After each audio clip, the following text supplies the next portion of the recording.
Hello students, मैं Mithilesh Gupta, associate professor political science, government college Karauli. आज हम राजनीति विज्ञान में वैधता की अवधारणा का अध्ययन करेंगे। इससे पूर्व के लेक्चर्स में हमने शक्ति सत्ता का अध्ययन किया था और उसी संदर्भ में हम वैधता का अध्ययन करेंगे। यहाँ शक्ति, प्रभाव, सत्ता जो है वैधता की स्थिति को प्राप्त करके प्रभावशाली और दूसरे के व्यवहार को परिवर्तित करने में सफल होते हैं। वैधता की अवधारणा प्राचीन होने पर भी इसने आधुनिक युग में नवीन अर्थ को प्राप्त कर लिया है, क्योंकि राजनीतिक विकास व लोकतंत्रात्मक राजनीतिक व्यवस्थाओं की स्थापना के साथ राजनीतिक व्यवहार में हम देखते हैं जो दमनात्मक शक्ति संबंध हैं उनकी भूमिका कम हो गई है व सत्ता और नेतृत्व को भूमिका में वृद्धि हुई है।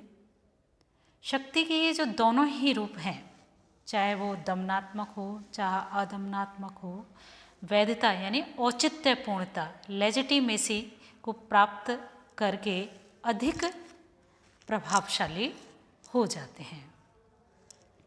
सभी राजनीतिक व्यवस्थाएं, चाहे वो लोकतंत्रीय शासन हो चाहे निरंकुश शासन हो, सभी राजनीतिक व्यवस्थाओं की प्रभावशीलता वैधता पर निर्भर है। लेकिन लोकतंत्रात्मक शासन जो है वो जन सहमति पर आधारित होने के कारण उसमें वैधता का जो है सर्वाधिक महत्व होता है, क्योंकि लोकतंत्र में जो शासन है हम भय या आतंक के आधार पर नहीं करते। जनता से भय के आधार पर, शक्ति के आधार पर आज्ञा पालन, अपनी कानूनों का पालन करा पाना अत्यधिक मुश्किल होता है। इसलिए क्या है, लोकतंत्रीय व्यवस्था में वैधता की, औचित्यपूर्णता की सबसे अधिक आवश्यकता होती है। बल, दमन आदि का प्रयोग इसमें कम मात्रा में होना चाहिए, और इनका अगर अधिक प्रयोग किया जाएगा शक्ति का, तो क्या होगा, जो व्यवस्था है, जो राजनीतिक सत्ता है, वो अपनी वैधता को खो देती है, जो राजनीतिक व्यवस्था के लिए एक जटिल परिस्थिति पैदा हो जाती है। इसलिए क्या है, लोकतंत्रीय शासन में वैधता की ज़्यादा महत्ता है। जैसा कि एस.एम. लिपसेट का कथन है कि किसी विशिष्ट लोकतंत्र की स्थिरता न केवल आर्थिक विकास पर अपितु वहाँ की राजनीतिक व्यवस्था की वैधता और क्षमता पर निर्भर करती है। तो यहाँ हम वैधता की क्या अर्थ है, क्या परिभाषा है, इनका अध्ययन करेंगे। सबसे पहले तो पहली जो हम परिभाषा ले रहे हैं वो है कार्ल जे फ्रेडरिक की। इनके अनुसार वैधता नियमों और शासकों के न्याय संगत होने का प्रतीक है जो उनकी सत्ता को बढ़ाती है। दूसरी जो परिभाषा है, दूसरी परिभाषा हम स्टर्नबर्जर के अनुसार ले सकते हैं। स्टर्नबर्जर के अनुसार क्या है, वैधता सरकारी शक्ति का ऐसा आधार है जिसका प्रयोग सरकार द्वारा इस जानकारी के आधार पर करती है कि उसे शासन करने का अधिकार को शासितों की स्वीकृति प्राप्त है। इस प्रकार वैधता शासक वर्ग को शासन करने के अधिकार की नैतिक स्वीकृति है। वैधता का अर्थ क्या बताया, शासक वर्ग को शासन करने के अधिकार की जनता की ओर से क्या है, नैतिक स्वीकृति होती है। यह एक विशेषता है, गुण है, योग्यता है, या हम कह सकते हैं विश्वास है, जो शासक शासन और उसके कार्यों को न्यायसंगत, उचित और नैतिक बनाती है। वैधता जो है एक ऐसी स्थिति का नाम है जिसके अंतर्गत एक राजनीतिक व्यवस्था के सामान्य व्यक्ति को ये विश्वास होता है कि जो सत्ताधारक है, जो शासन पर आसीन है, सर्वोच्च पदों पर है। शासन धारक की सत्ता और उसका प्रयोग जो है सामान्य स्वीकृत नियमों, सामान्य हित और क्रिया विधियों पर आधारित है। इस प्रकार यह क्या है, सहमति है या स्वीकृति है जो संबंधित संस्था या संगठनों के प्रति व्यक्तियों के द्वारा दी जाती है।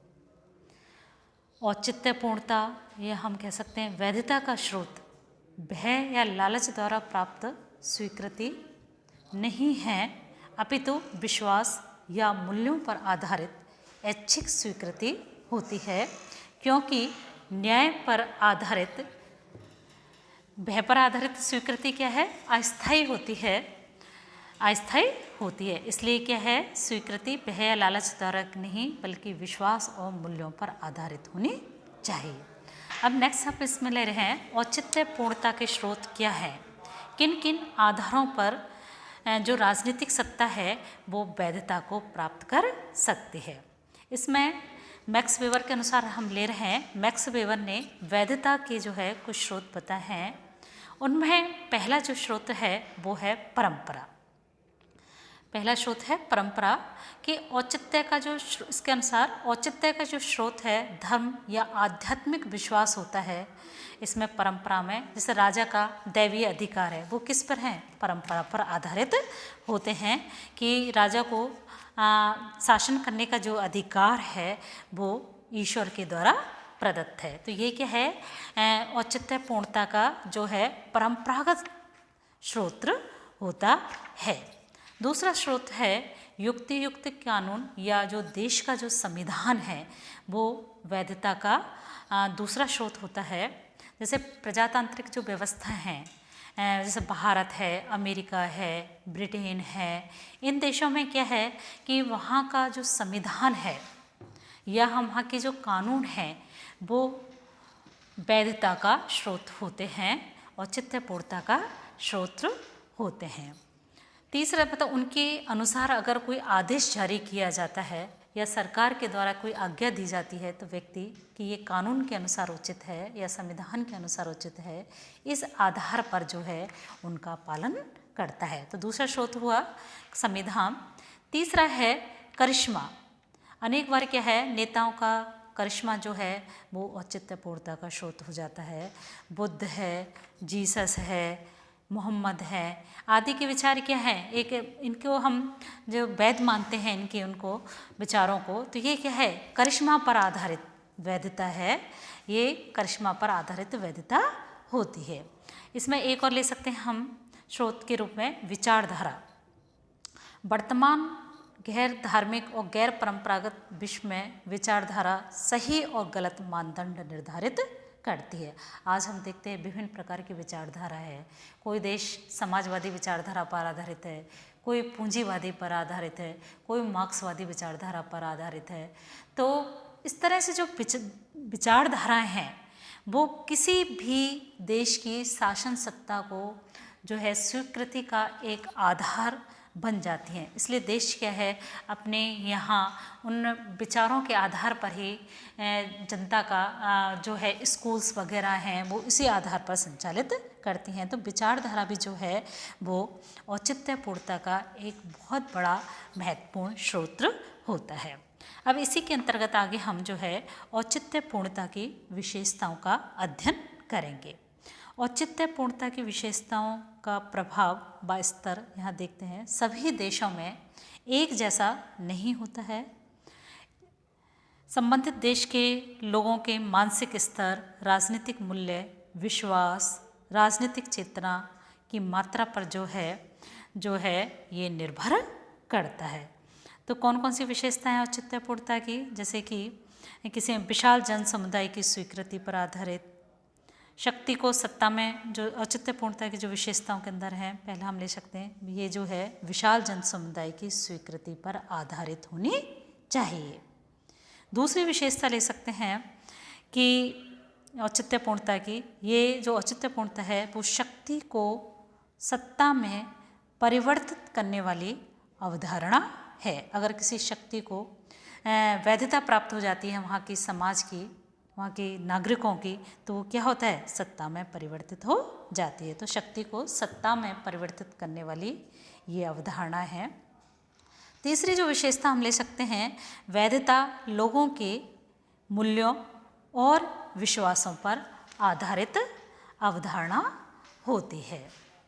अगली जो विशेषता हम ले सकते हैं वो है राजनीतिक शक्ति का जो आधार है वो सार्वजनिक कल्याण होता है।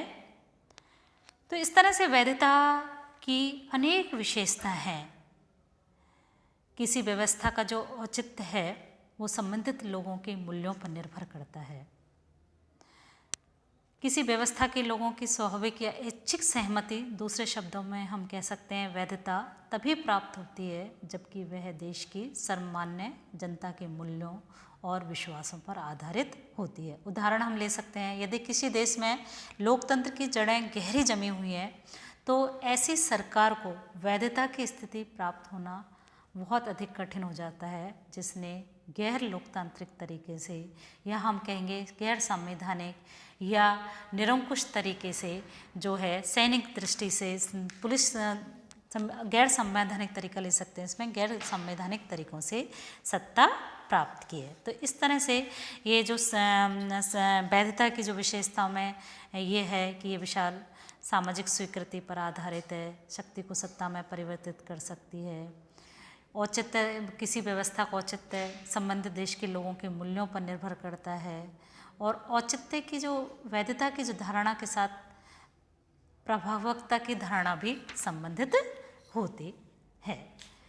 यहाँ हम देख रहे हैं एक और इसमें आता है वैधता का संकट। वैधता का संकट क्या है? एक बार किसी सत्ता को किसी सत्ता को वैधता मिल जाती है तो उसके बाद ऐसा क्या होता है कि वो जो सत्ता है वो अवैध हो जाती है। तो वैधता का संकट क्या है? तो वैधता का संकट जो है परिवर्तन का संकट है, जिसमें राजनीतिक व्यवस्था सामाजिक, आर्थिक, सांस्कृतिक परिस्थितियों में होने वाले परिवर्तनों के अनुकूल अगर स्वयं को ढाल नहीं पाती है, तो ढाल लेती है तब तो वैध बनी रहती है, अगर ढाल नहीं पाती है समयानुकूल तो वो क्या होता है, उसकी वैधता को संकट उत्पन्न हो जाता है। ऐसी कौन कौन सी परिस्थितियां हैं जो किसी राजनीतिक व्यवस्था के लिए, वैधता के लिए संकट खड़ा कर सकती हैं? ऐसी परिस्थितियों में है नवीन विचार, मूल्य, संस्थाएं। अगर इनके अनुसार कोई राजनीतिक संस्था अपने को नहीं डाल पाती है तो वो क्या होती है, उसकी वैधता के लिए संकट खड़ा हो जाता है। परंपरागत संस्थाओं या समूहों के अस्तित्व का जब संकट खड़ा होता है तो भी वैधता के लिए संकट पैदा हो जाता है। अनेक बार राजनीतिक व्यवस्था की क्षमता के बारे में शंका पैदा हो जाती है, या कोई राजनीतिक व्यवस्था की प्रभावशीलता नहीं बनी रहती है, प्रभावशीलता का अभाव होने पर भी उसकी वैधता के लिए संकट हो जाता है। और अगर ऐसी होता है कि किसी राजनीतिक व्यवस्था के लिए वैधता का संकट खड़ा हो जाता है तो पुनः वैधता अर्जित करने के लिए उसे परिस्थितियों के अनुसार, विचारों के अनुसार, परिवर्तित जो परिस्थितियां हैं और विचार हैं उनके अनुरूप स्वयं को ढालना होता है। परंपराओं और राजनीतिक विरासत की रक्षा करनी होती है, संवैधानिक व्यवस्था की रक्षा करनी होती है, और इसके साथ ही जो है प्रभावशीलता को भी उसे बनाया रखना होता है, और सशस्त्र सेनाओं को राजनीतिक निर्णय प्रक्रिया से दूर रखना होता है। तो इस तरह से जो राजनीतिक व्यवस्था है जिसकी वैधता के लिए संकट उत्पन्न हो जाता है तो पुनः इन तरीकों से वो वैधता अर्जित कर सकती है। धन्यवाद।